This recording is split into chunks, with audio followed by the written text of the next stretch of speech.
আসসালামু আলাইকুম এভরিওয়ান, আশা করি তোমরা সবাই অনেক অনেক ভালো আছো, সুস্থ আছো। মিল্টনস টপ 100 টপিক সিরিজে তোমাদের সবাইকে স্বাগতম। আমি একটু রক্ত দিছিলাম, রক্ত দিয়ে অসুস্থতার কারণে একদিন একটু তোমাদের জন্য ক্লাসগুলো রেগুলার রেকর্ড করতে পারি নাই এবং স্টুডিওতে যাইতে পারি নাই। সো বাসায় স্টুডিওতে বসেই তোমাদের জন্য ক্লাসগুলো রেকর্ড করতেছি। আজকে আমরা অনেকগুলা টপিক, চমৎকার কিছু টপিক দেখবো, যেই টপিকগুলা থেকে তোমাদের সচরাচর হিউজ পরিমাণে প্রশ্ন আসতে দেখা যায় এবং এই টপিকগুলোর এমসিকিউ ট্রিক তুমি যদি জানো তাহলে তোমার একদম বেসিক থেকে প্রত্যেকটা জিনিস ক্লিয়ার হয়ে যাবে এবং এমসিকিউ গুলো তুমি ইজিলি সলিউশন করতে পারবা। সো তারই ধারাবাহিকতায় আমরা প্রথম যে টপিকটা দেখবো আমাদের টপ 100 সিরিজে, সেটা হচ্ছে দ্রাব্যতা এবং দ্রাব্যতার গুণফল। এটা হচ্ছে আমাদের টপিক নাম্বার 3। তো দ্রাব্যতা এবং দ্রাব্যতার গুণফল থেকে ঠিক কি কি আসে সেটা আমরা বোঝার চেষ্টা করব এবং এই জায়গার প্রশ্ন অ্যানালাইসিস করে এখান থেকে ইম্পর্টেন্ট টপিক গুলা, ইম্পর্টেন্ট টিপস এন্ড ট্রিক্স গুলা দেখে ফেলবো। সো বিশেষ করে আমাদের এখান থেকে দুইটা পার্ট থেকে আমাদের প্রশ্ন আসে, একটা হচ্ছে দ্রাব্যতা পার্ট থেকে প্রশ্ন আসে আর একটা হচ্ছে দ্রাব্যতার গুণফল পার্ট থেকে প্রশ্ন আসে।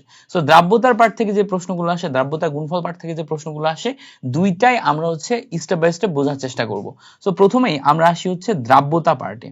দ্রাব্যতা পার্টে সো দ্রাব্যতা এই পার্টটা থেকে কি প্রশ্ন আসে সেটা যদি আমরা বোঝার চেষ্টা করি, তখন আমাদের এই দ্রাব্যতা পার্টের প্রথম যেই কথাটা বোঝা লাগবে সেটা হচ্ছে সম্পৃক্ত দ্রবণ। সম্পৃক্ত দ্রবণ। সো সম্পৃক্ত দ্রবণ এই কথাটার মানে কি? দেখো, আমাদের তিন ধরনের দ্রবণ থাকে, একটা হচ্ছে সম্পৃক্ত দ্রবণ, একটা হচ্ছে অসম্পৃক্ত দ্রবণ, আর একটা কি অতিপৃক্ত দ্রবণ। সো সম্পৃক্ত দ্রবণ এই কথাটার মানে হচ্ছে একটা দ্রবণ ধরে নিলাম, এটা একটা দ্রবণ, হ্যাঁ। সো এই দ্রবণটার ভিতরে দ্রব প্লাস দ্রাবক মিলে হচ্ছে দ্রবণ তৈরি হবে। কি মিলে? দ্রব প্লাস দ্রাবক, এই দুইটা মিলে দ্রবণ তৈরি হবে। এখন দেখো, দ্রব হিসেবে ধরো আমরা লবণ নিলাম আর দ্রাবক হিসেবে আমরা পানি নিলাম। সো লবণ এবং পানি মিলে আমাদের ধরো এখানে একটা দ্রবণ তৈরি হলো।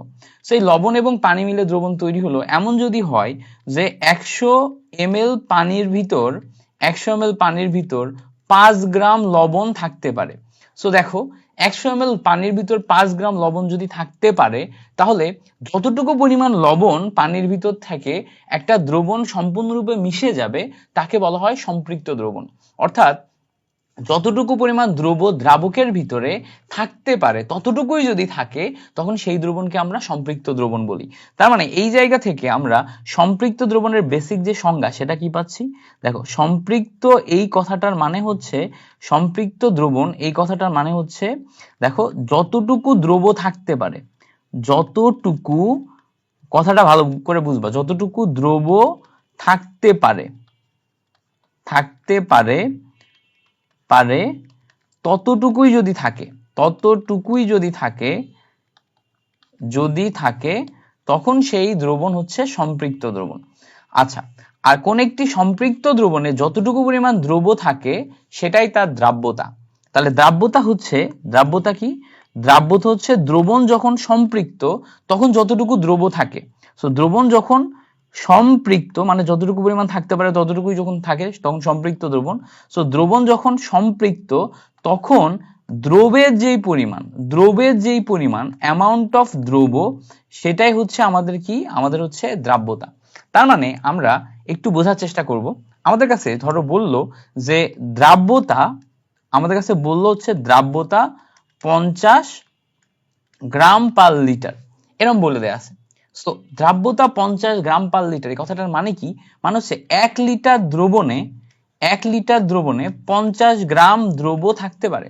1 লিটার দ্রবণে 50 গ্রাম দ্রব থাকতে পারে। তো 1 লিটার দ্রবণে যদি 50 গ্রাম দ্রব থাকে, তখন সেইটা দিয়ে যেই দ্রবণ তৈরি হয় সেই দ্রবণটা হচ্ছে সম্পৃক্ত দ্রবণ। তো দ্রাব্যতা কথাটার মানেই হচ্ছে দ্রবণ হবে হচ্ছে সম্পৃক্ত দ্রবণ। ভালো করে বুঝবা, দ্রাব্যতা কথাটার মানেই হচ্ছে দ্রবণ হবে হচ্ছে সম্পৃক্ত দ্রবণ। সো এই যে সম্পৃক্ত দ্রবণটা তৈরি হবে, এই সম্পৃক্ত দ্রবণে যতটুকু পরিমাণ দ্রব থাকতে পারে ততটুকু পরিমাণে যদি থাকে তাহলে সেটাই হচ্ছে তার সম্পৃক্ত দ্রবণ। আর সম্পৃক্ত দ্রবণ যখন কথাটা থাকবে তখন ওইটা আমরা দ্রাব্যতার ক্ষেত্রে ব্যবহার করতে পারবো। সো একটা দ্রবণের দ্রাব্যতা 50 গ্রাম পার লিটার, মানে এই দ্রবণটা সম্পৃক্ত দ্রবণ এবং তার 1 লিটারে 50 গ্রাম দ্রব থাকতে পারে। এখন তোমাকে প্রশ্ন কিভাবে করবে? এই যে বেসিক কনসেপ্টটা বুঝালাম, এই বেসিক কনসেপ্ট থেকে তোমার প্রশ্ন করবে। প্রশ্ন ঠিক কিভাবে করবে? বলবে যে দ্রাব্যতা যদি 50 গ্রাম পার লিটার হয়, তাহলে 50 ml দ্রবণে, 50 ml দ্রবণে কতটুকু দ্রব থাকে? 50 ml দ্রবণে কতটুকু দ্রব থাকে? দ্রব্য থাকে। সো বোঝার চেষ্টা করবা, আমাদের এখানে বলছে দ্রাব্যতা 50 গ্রাম পার লিটার, তো 50 ml দ্রবণে কতটুকু দ্রব্য থাকে। তো দেখো যখন দ্রাব্যতা 50 গ্রাম পার লিটার, তখন আমরা জানি যে 1 লিটার দ্রবণে 50 গ্রাম দ্রব্য থাকে। সো 1 লিটার মানে কি 1000 ml। সো 1000 ml দ্রবণে আমাদের দ্রব্য আছে কত 50 গ্রাম। তাহলে এখন আমি 1 ml দ্রবণে কতটুকু পাবো 50 ডিভাইডেড বাই 1000 গ্রাম। আচ্ছা এখন আমার জিজ্ঞেস করছে 50 ml দ্রবণে কতটুকু থাকে। সো 50 ml দ্রবণে কতটুকু থাকে এটা বের করতে গেলে 50 ইন্টু 50 ডিভাইডেড বাই 1000 এটা করতে হবে। সো এখন আমরা এখান থেকে কাটাকাটি করলে উত্তর বের করে ফেলতে পারবো। একটা শূন্যর সাথে একটা শূন্য কাটলো, একটা শূন্যর সাথে একটা শূন্য কাটলো, কাটাকাটি করলে 5 5 25 ডিভাইডেড বাই 10। সো ক্যালকুলেশন করলে দেখো 2.5 গ্রাম। এই যে 2.5 গ্রাম আসলো, এই যে 2.5 গ্রাম আসলো, এটা হচ্ছে আমার 50 ml দ্রবণে থাকে। সো এইভাবে কিন্তু আমরা অনায়াসে ক্যালকুলেশন করতে পারি, অনায়াসে ক্যালকুলেশন করতে পারি। ধরো সিমিলার টাইপের আরেকটা কোশ্চেন আসতে পারে, এরকম বলবে যে দ্রাব্যতা দ্রাব্যতা তোমার হচ্ছে এরকম বললো যে দ্রাব্যতা যদি তোমার হচ্ছে 5 গ্রাম পার ml হয়, 5 গ্রাম পার ml হয়, তাহলে 100 ml দ্রবণে 100 ml দ্রবণে কতটুকু দ্রব্য আছে, 100 ml দ্রবণে কতটুকু দ্রব্য আছে। সো দেখো এই জায়গাতে আমাদের এই দ্রাব্যতা কি ধরনের ফরম্যাটে দেয়া আছে তার উপর ভালো করে খেয়াল করতে হবে। আমাদের দ্রাব্যতা এই যে 5 গ্রাম পার ml বলছে, মানে কি দ্রাব্যতা 5 গ্রাম পার ml মানে 1 ml দ্রবণে 5 গ্রাম যদি থাকে, 5 গ্রাম দ্রব্য যদি থাকে, তখন সেই দ্রবণটা সম্পৃক্ত দ্রবণ। মানে সম্পৃক্ত দ্রবণ তৈরি করতে 1 ml দ্রবণে 5 গ্রাম থাকতে পারে। সো এখানে কি ফরম্যাটে দেয়া আছে তার উপর ডিপেন্ড করে তুমি কিন্তু এই অ্যান্সারটা চিন্তা করবা। যদি এখানে কি ফরম্যাটে দেয়া আছে সেটার উপর ডিপেন্ড করে না চিন্তা করো, তাহলে তোমার ভুল হতে পারে। অন্যান্য অনেক কিছু দেয়া থাকতে পারে, আমি তোমাকে একটু পরেই দেখাবো। সো এখানে আমাদের দেখো 1 ml দ্রবণে 5 গ্রাম, তাহলে আমাদের টোটাল দিছে কত, আমাদের বলছে 100 ml দ্রবণে কতটুকু আছে। সো দেখো 1 ml থেকে তো আর আমাদের একে নিয়ে যাওয়া লাগছে না, যদি 50 60 100 200 থাকতো তখন আমাদের 1 ml এ কনভার্ট করে তারপরে যেটা বলছে সেটা দিয়ে গুণ করতে হতো ঐকিক নিয়ম অনুযায়ী। কিন্তু যেহেতু 1 ml এই দেয়া আছে, তাহলে এখন আমরা 100 ml এ বের করব। 100 ml এ গুণ করলে দেখো 5 ইন্টু 100 মানে হচ্ছে আমাদের 500 গ্রাম লাগবে। সো দেখো 1 ml এ যদি 5 গ্রাম হয়, তাহলে 100 ml এ 500 গ্রাম দ্রব্য আমাদের থাকবে, ঠিক আছে। সো এইভাবে কিন্তু আমরা এমসিকিউ এর জন্য চিন্তা করে অনায়াসে ক্যালকুলেশন করতে পারি, এরকম অনায়াসে ক্যালকুলেশন করতে পারি। এবার মজার ব্যাপার হচ্ছে দ্রাব্যতার ক্ষেত্রে সবসময় যে তোমার গ্রাম পার ml এ থাকবে এরকম কিন্তু না, তোমার মোল পার লিটারে থাকতে পারে, গ্রাম পার তোমার হচ্ছে মিলিলিটার। দেখো কি কি এককে থাকতে পারে, দ্রাব্যতা বিভিন্ন এককে বলে দিতে পারে, দ্রাব্যতা বিভিন্ন এককে বলে দিতে পারে। যেমন দেখো তোমার মোল পার লিটার এরকম থাকতে পারে, মোল পার লিটার এরকম থাকতে পারে, পাশাপাশি আমাদের হচ্ছে গ্রাম পার লিটার এরকম থাকতে পারে, গ্রাম পার মিলিলিটার এরকম থাকতে পারে, আর গ্রাম পার 100 গ্রাম পানি এরকম থাকতে পারে। আচ্ছা একটু আরেকবার দেখাই দিই। সো আরেকটা কিসে থাকতে পারে, গ্রাম পার 100 গ্রাম পানি এই ইউনিটে থাকতে পারে। So gram divided by 100 gram water, 100 gram water এইটাতেও থাকতে পারে। সো তাহলে আমাদের এই কয়েকটা ইউনিটে থাকতে পারে। এখন ধরো আমাদের এরকম বললো যে দ্রাব্যতা, হ্যাঁ এরকম বলে দিল দ্রাব্যতা হচ্ছে 5 গ্রাম পার 100 গ্রাম ওয়াটার, 5 গ্রাম পার 100 গ্রাম ওয়াটার। এবার বলবে যে তাহলে 5 গ্রাম পার 100 গ্রাম ওয়াটার এটা যদি দ্রাব্যতা হয়, তাহলে বলবে যে 5 লিটার পানিতে দ্রবের পরিমাণ কত, 5 লিটার পানিতে দ্রবের পরিমাণ কত। সো যদি এরকম থাকে 5 লিটার পানিতে দ্রবের পরিমাণ বের করতে বলে, তখন আমি কিভাবে করব। তাহলে বের করার উপায় খুব সিম্পল। দেখো আমাদের এখানে 100 গ্রাম পানি বা ওয়াটারে আমাদের এখানে আছে হচ্ছে 5 গ্রাম দ্রব্য। কত আছে, 5 গ্রাম দ্রব্য।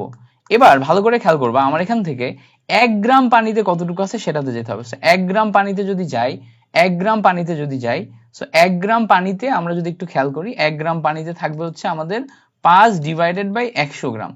এবার ভালো করে খেয়াল করবা, আমাদের 1 লিটারে তোমার হচ্ছে 1 কেজি বা 1000 গ্রাম পানি থাকে, 1 লিটারে 1 কেজি বা 1000 গ্রাম পানি থাকে। তো আমাদের এখানে বলছে হচ্ছে 5 লিটার, তাহলে 5 লিটারে আমাদের পানি থাকবে হচ্ছে 5000 গ্রাম, তাই না। তাহলে এখানে আমরা 1 গ্রাম থেকে আমরা এখন যদি 5000 গ্রাম পানিতে কনভার্ট করি, এই 5000 গ্রামটাই হচ্ছে আমাদের 5 লিটার।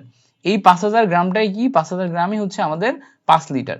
সো এখানে আমরা এই 1 লিটারের তোমার হচ্ছে যে 1 লিটারের জায়গায় আমরা যখন 5000-এ যাব তখন 5 ইন্টু 5000 ডিভাইডেড বাই 100 এ আসবে। সো এইভাবে যদি তুমি ক্যালকুলেশন করো তাহলে দেখো দুইটা শূন্যর সাথে দুইটা শূন্য কেটে যাবে, কেটে গেলে দেখো দুইটা শূন্যর সাথে দুইটা শূন্য কেটে গেলে 5 5 25, এখান থেকে পাবা হচ্ছে 250 গ্রাম। সো এইভাবে কিন্তু তোমার এমসিকিউ গুলো আসবে। হ্যাঁ, তো এই বেসিক কনসেপ্টটা তুমি যদি বুঝো, দ্রাব্যতার এই বেসিক কনসেপ্টটা তুমি যদি বুঝো, তাহলে দ্রাব্যতার রিলেটেড যে এমসিকিউ গুলো আসবে এটা তুমি পারবা। এবং আমি তোমাকে গ্যারান্টি দিচ্ছি, মিল্টন ভাইয়া তোমাকে গ্যারান্টি দিচ্ছে যে তুমি ভার্সিটি ক ইউনিট নিয়ে যখন কাজ করতেছো, ঢাকা ইউনিভার্সিটির এই ইউনিট, তারপরে Rajshahi university, Chittagong university, Jahangirnagar university, কোথাও না কোথাও এই দ্রাব্যতার বেসিক কনসেপ্ট থেকে, এই বেসিক কনসেপ্ট থেকে একটা এমসিকিউ পাবাই পাবা। ঠিক আছে, সো এই গ্যারান্টি আমি তোমাকে দিচ্ছি। এই কনসেপ্টটা শিখে এই এমসিকিউটা প্র্যাকটিস তুমি ভালো করে করে রেখো, যে এই এমসিকিউটা আসলে তুমি যেন পারো। ঠিক আছে, সো এইটা গেল একটা হচ্ছে আমাদের সুন্দর কনসেপ্ট। এবার আসো আমাদের দ্রাব্যতার গুণফল কনসেপ্টটাতে আসা লাগবে। কিসে আসা লাগবে ভাইয়া? দ্রাব্যতার গুণফল কনসেপ্টটাতে আসা লাগবে। সো আমরা দ্রাব্যতার গুণফল কনসেপ্টটা একটু বোঝার চেষ্টা করি। ওকে, সো দ্রাব্যতার গুণফল কনসেপ্টটা কি? দেখো, দ্রাব্যতার গুণফল হচ্ছে, সাপোজ ধরো আমাদের একটা যৌগ দিল calcium fluoride. So calcium fluoride এই যৌগটার দ্রাব্যতা বলে দিল যে এই যৌগটার দ্রাব্যতা হচ্ছে এস। সো এই যৌগের দ্রাব্যতা যখন এস, তখন এই যৌগটা পানির ভিতরে যখন দ্রবীভূত হয় তখন এই ক্যালসিয়াম ফ্লুরাইড ভেঙে যে ক্যালসিয়াম 2+ এবং 2 ফ্লোরিন মাইনাস আয়নে পরিণত হয়। সো এখন এই যে যৌগ, এই যৌগগুলা ভাঙার সময় দুই রকম ভাঙে ভাঙতে পারে, একটা হচ্ছে আংশিক ভাঙতে পারে, আর একটা হচ্ছে সম্পূর্ণ ভাঙতে পারে। সো এই যৌগগুলা, যেই যৌগগুলোর আমরা দ্রাব্যতা বের করতেছি, এরা সম্পূর্ণরূপে ভাঙে, মানে 100% বিয়োজিত হয়, 100% বিয়োজিত হয়। সো 100% যদি বিয়োজিত হয় বা আয়নিত হয়, তখন এই ক্যালসিয়াম ফ্লুরাইডের দ্রাব্যতা যদি এস হয়, এখানে ক্যালসিয়াম ফ্লুরাইডের দ্রাব্যতা যদি এস হয়, ঠিক আছে, এখানে যদি এস হয়, এখানে এসে এস হবে, এখানে এসে 2s হবে। অর্থাৎ এখানে দ্রাব্যতা যদি এস হয়, এখানে এসে 1s পরিমাণ বিয়োজিত হবে, আর ফ্লোরিনের ক্ষেত্রে 2s পরিমাণ বিয়োজিত হবে। অর্থাৎ কত মোলে সে ভাঙে সেই পরিমাণ বিয়োজিত হয়। তো দ্রাব্যতার গুণফল তুমি যদি বের করো, দ্রাব্যতার গুণফলকে কেএসপি বলা হয়, সলিবিলিটি প্রোডাক্ট অফ তোমার হচ্ছে যে তোমার solubility product constant SP, solubility product constant KSP. So KSP বলা হয়। সো এই ক্ষেত্রে আমরা ভালো করে খেয়াল করব যে এই যে প্রথম যৌগের দ্রাব্যতা আছে, তো প্রথম যৌগের দ্রাব্যতা তার যেই গুণফল ইনটু তার মোল সংখ্যা যাবে হচ্ছে পাওয়ারে, মোল সংখ্যা যেটা সেটা যাবে পাওয়ারে, ইনটু দ্বিতীয় যৌগের দ্রাব্যতা বা ঘনমাত্রা, তার যে গুণফল বা তোমার ঘনমাত্রা এর যে মোল সংখ্যা সেটা যাবে পাওয়ারে। এভাবে তৈরি হয়। সো প্রথম যৌগের দ্রাব্যতা ছিল এস, তার মোল সংখ্যা 1, পাওয়ারে 1 গেছে। দ্বিতীয় যৌগের দ্রাব্যতা ছিল 2s, তার মোল সংখ্যা 2, এটা গেছে পাওয়ারে। ক্যালকুলেশন করলে আমরা এখান থেকে পাই হচ্ছে, দেখো s into 4s square. So সব মিলাই ক্যালকুলেশন করলে 4s কিউব আসে। সো এখান থেকে আমরা দ্রাব্যতার গুণফল পাই হচ্ছে 4s কিউব। দ্রাব্যতার গুণফল কত পাই ভাইয়া? 4s cube. তার মানে আমাদের যদি বলে ক্যালসিয়াম ফ্লুরাইডের দ্রাব্যতার গুণফল বের করো, বা নিচের কোনটি ক্যালসিয়াম ফ্লুরাইডের দ্রাব্যতার গুণফল, তো আমাদের অপশনে এরকম থাকবে। অপশন এ তে থাকবে 2s কিউব, অপশন বি তে থাকবে 4s কিউব, অপশন সি তে থাকবে 8s কিউব, অপশন ডি তে থাকবে তোমার হচ্ছে তোমার 8 তোমার s স্কোয়ার। সো এই ধরনের যে অপশনগুলো থাকবে এর ভিতর থেকে কারেক্ট অ্যান্সারটা দাগাতে হবে। সো ক্যালসিয়াম ফ্লুরাইডের দ্রাব্যতার গুণফল কিন্তু বের করা শিখলাম। এখন যে কোনো যৌগের দ্রাব্যতার গুণফলের জন্য একটা শর্টকাট আছে, এটা আমাদেরকে জানতে হবে। সো শর্টকাটটা আমরা একটু দেখি। ধরো একটা যৌগ হচ্ছে AX BY, এরকম একটা যৌগ আছে। এই যৌগটা যখন ভাঙে তখন এই যৌগের x মোল A ভাঙে এবং y মোল B ভাঙে। হ্যাঁ, এভাবে ভাঙে আসলে। সো x মোল A ভাঙে এবং y মোল B ভাঙে, এভাবে আসলে ভাঙে। সো এই যে AX BY যৌগ যেটা আছে, নিচে যে অংশটা আছে অত মোলই আমাদের হচ্ছে ভেঙে যায়। সো এই যে অংশটা আসলো, আমরা এটা যে অংশটা ভাঙা পাইলাম AX BY থেকে যে মৌলটা পাইলাম, x মোল ভাঙলো, এখানে y মোল ভাঙলো। সো এটা দ্রাব্যতা যদি s হয়, এটা দ্রাব্যতা হয় হচ্ছে x তোমার হচ্ছে s, আর এটা দ্রাব্যতা হয় হচ্ছে ys। মানে এইটা যদি s মোল পরিমাণ থাকে দ্রাব্যতা, তাহলে এটা হয় xs, এটা হয় ys। ঠিক আছে, এইভাবে আসে। সো এইভাবে যখন আসবে তখন আমরা দ্রাব্যতার গুণফল কিভাবে বের করব? দ্রাব্যতার গুণফল বের করব খুব সিম্পল এভাবে। সো দ্রাব্যতার গুণফল বের করব খুব সিম্পল এভাবে। সো ভালো করে খেয়াল করো, এখানে আমাদের xs পরিমাণ আছে। সো xs তার টোটালটার পাওয়ার যাবে x। এবার YS তার টোটালটার পাওয়ার যাবে Y, সো যত মোল পরিমাণ বিয়োজিত হচ্ছে তার মোল সংখ্যা তার পাওয়ারে যাবে, ভালো করে খেয়াল করো। তো এই জায়গা থেকে আমরা যদি ক্যালকুলেশন করি, ক্যালকুলেশন করলে কি আসছে দেখো তো, x two the power x, s to the power x, y two the power y, s to the power y। So calculation করলে ভালো করে খেয়াল করবা, x two the power x, y two the power y, s to the power x plus y, এরকম একটা format আসতেছে, এরকম একটা ফরম্যাট আসতেছে। এবার বলবো ভাইয়া এটা তো আপনি থিওরিটিক্যালি দেখাইলেন, আমাকে একটা প্র্যাকটিক্যালি দেখান। চলো একটা প্র্যাকটিক্যালি দেখি। সাপোজ ধরো aluminium sulphate two Al2SO4 whole 3, এটা হচ্ছে অ্যালুমিনিয়াম সালফেট। এইটা যদি দ্রাব্যতার গুণফল বের করতে চাও তাহলে কত আসবে? অ্যালুমিনিয়াম সালফেটের ক্ষেত্রে দেখো অ্যালুমিনিয়াম, অ্যালুমিনিয়াম এখানে 2 আছে না, সো দুইটা অ্যালুমিনিয়াম 3+ আয়নে পরিণত হয়, এবং এখানে 3 আছে না, তিনটা সালফেট 2- আয়নে পরিণত হয়। সেখানে আয়ন কত কি আছে এটা ডাজেন্ট ম্যাটার, তুমি জাস্ট এইটার দিকে খেয়াল করবা। এখানে যদি 2 মোল থাকে সামনে 2 মোল আসবে, এখানে যদি 3 মোল থাকে সামনে 3 মোল আসবে, এটার দিকে খেয়াল করলেই হচ্ছে। সো এইটাই টোটাল যৌগের দ্রাব্যতা যদি S হয়, এই অংশের দ্রাব্যতা 2S হবে, এই অংশের দ্রাব্যতা 3S হবে। এই দ্রাব্যতা যদি S হয়, এই অংশের দ্রাব্যতা 2S, এই অংশের দ্রাব্যতা 3S হবে। তাহলে দ্রাব্যতার গুণফল বের করার ক্ষেত্রে KSP ইকুয়ালস টু, এই যে 2S হইছে, 2S টোটালটার পাওয়ার, দেখো মোল সংখ্যা সামনে যেই মোলটা আছে এই মোল সংখ্যা যায় হচ্ছে পাওয়ারে, এখানে যেই 3S হইছে, 3S 3 হচ্ছে মোল সংখ্যা যায় কোথায়? পাওয়ারে। সো ক্যালকুলেশন করলে ভালো করে খেয়াল করবা, 2 to the power 2, s to the power 2, 3 to the power 3, s to the power 3। So calculation করলে দেখো 2 টু দি পাওয়ার 2 আর 3 to the power 3, s to the power 2 plus 3 এটা আসে। সো ভালো করে খেয়াল করলে দেখো তো এই ফরম্যাটের সাথে মিল আছে কিনা, এই ফরম্যাটের সাথে মিল আছে। দেখো খেয়াল করো, x two the power x, y two the power y, s to the power x plus y। দেখো 2 to the power 2, 3 to the power 3, মানে যেই সংখ্যা সেটাই তার পাওয়ারে, যেই সংখ্যা সেটাই তার পাওয়ারে। তারপরে কি s টু দি পাওয়ার দুইটা পাওয়ারের যোগফল বা সংখ্যার যোগফল। তার মানে আমাদের সামনে যদি এরকম থাকে a two the power a হয়, b two the power b হয়, তাহলে s to the power a plus b হবে। এইভাবে আমাদের চিন্তা করতে হবে। সো এখান থেকে আমরা ভ্যালুটা কত পাবো দেখো, 2 টু দি পাওয়ার 2 মানে 4, তারপর হচ্ছে 3 টু দি পাওয়ার 3 মানে হচ্ছে 27, s to the power 2 plus 3 মানে s to the power 5। So total মিলে ক্যালকুলেশন করলে 108 s টু দি পাওয়ার 5। এই যে প্রশ্নটা তোমাকে করালাম এটাই কিন্তু একটা কমন কোশ্চেন, যেটা বিভিন্ন ইউনিভার্সিটি অ্যাডমিশন টেস্ট এক্সামে বারবার আসে। এটা একটা খুবই কমন কোশ্চেন, যেটা বিভিন্ন অ্যাডমিশন টেস্টে এক্সামে বারবার প্রতিবার আসতে দেখা যায়। সো কোনোভাবেই এটা ভুল করা যাবে না, এটা ভুল করা যাবে না, আমাদের শিখে রাখতে হবে। আচ্ছা, সো এই পর্যন্ত তো বুঝছি তাই না? এবার সবসময় যে আমাদের এরকম ফরম্যাটেই 108 s টু দি পাওয়ার 5 ফরম্যাটেই থাকবে তা কিন্তু না, আমাদের এমসিকিউতে অন্য ফরম্যাটেও থাকতে পারে। অন্য ফরম্যাটে কি ফরম্যাটে থাকতে পারে? যেমন আমাদের বলে দিল যে ক্যালসিয়াম ফ্লুরাইড এর দ্রাব্যতা বলে দিল, একদম হুবহু বলে দিল এরকম, দ্রাব্যতা হচ্ছে 2 × 10⁻⁴ মোলারিটি। এবার বললো যে কেএসপি কত, এখন তুমি কি করবা? সো যখন আমাদের এরকম সরাসরি বলে দিবে তখন দেখো আমরা এখান থেকে দেখতেই পাচ্ছি যে আমাদের এখানে ক্যালসিয়াম সংখ্যা একটা, ফ্লোরিন সংখ্যা দুইটা, তাহলে আমরা কেএসপি এক লাইনে লিখতে পারবো, যেহেতু একটা ক্যালসিয়াম 1 টু দি পাওয়ার 1, দুইটা fluorine 2 to the power 2, s to the power 1 plus 2, এক লাইনে লিখে ফেললাম। তাহলে আমাদের টোটাল মিলে ক্যালকুলেশন করলে দেখো 1 × 4 × s কিউব এটা আসছে। সো টোটাল মিলে ক্যালকুলেশন করলে 4s কিউব পাই। এবার বলো তো দ্রাব্যতা কত? দ্রাব্যতা তো s এর ভ্যালু হচ্ছে 2 × 10⁻⁴ দেয়া আছে। সো এই জায়গাতে আমি যদি এখন দ্রাব্যতার ভ্যালু বসাই 4s কিউব, s এর ভ্যালু কত? 2 × 10⁻⁴ তার কিউব।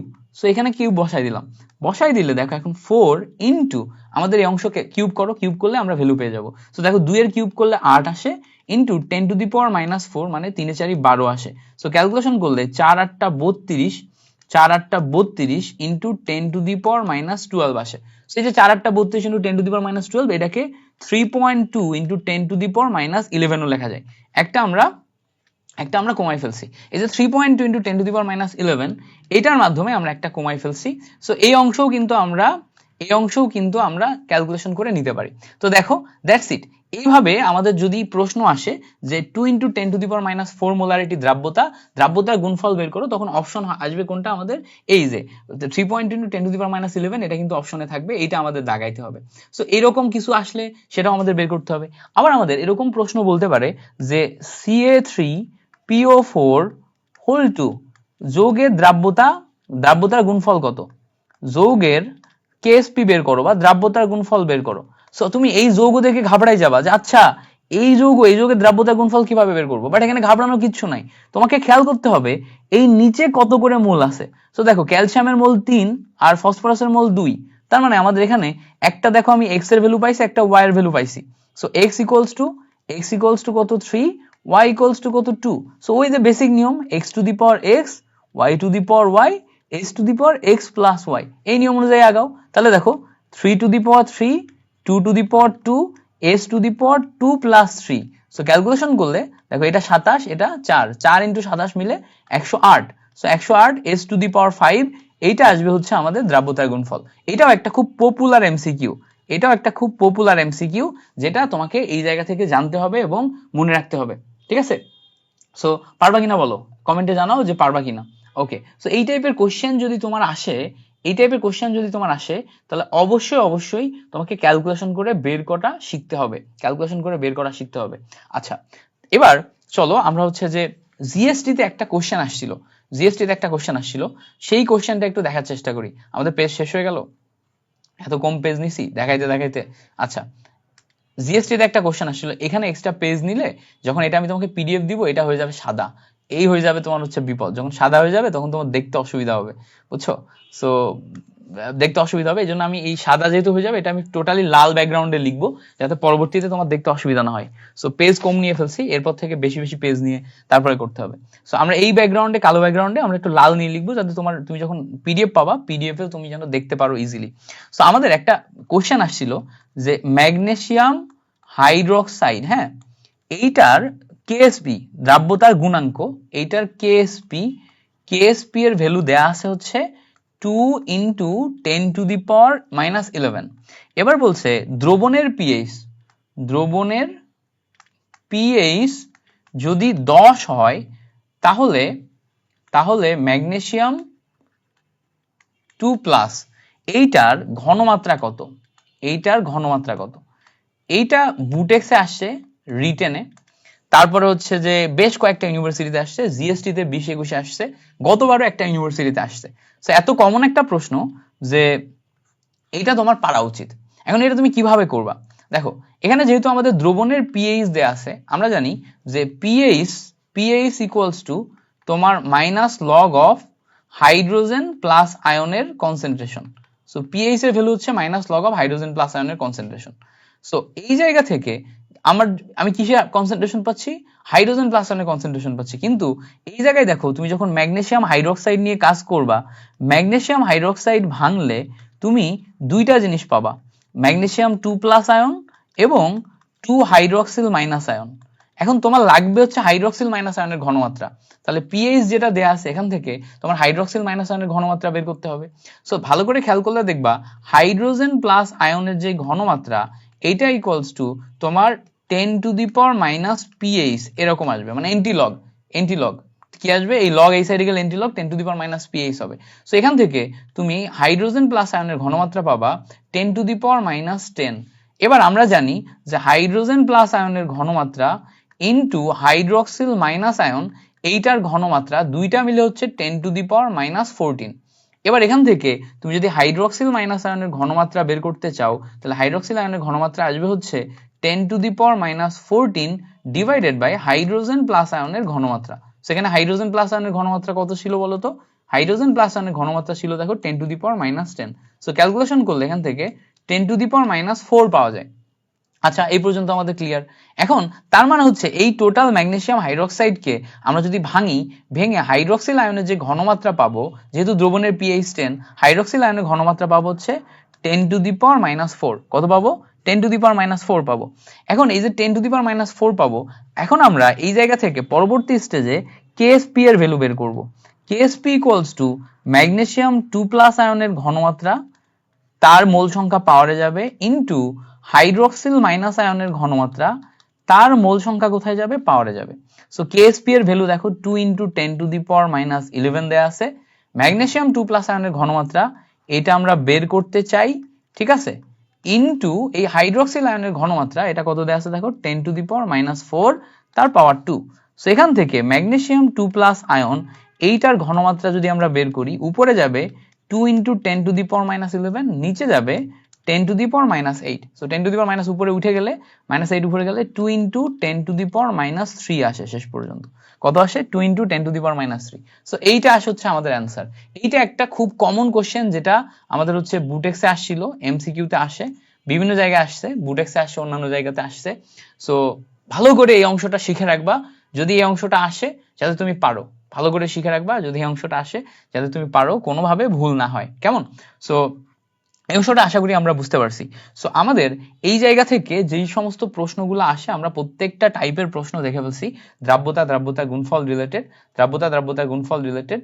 এছাড়া আমাদের এখান থেকে আমাদের আর কয়েকটা জিনিস আসবে, সেটাও আমরা একটু শুনে রাখি। যেমন তোমার অদক্ষেপ পড়ে কিনা, এটার বেসিক যে শর্ত, যে দেখো কেএসপি আর কেআইপি যদি সমান হয় তাহলে হচ্ছে সম্পৃক্ত দ্রবণ।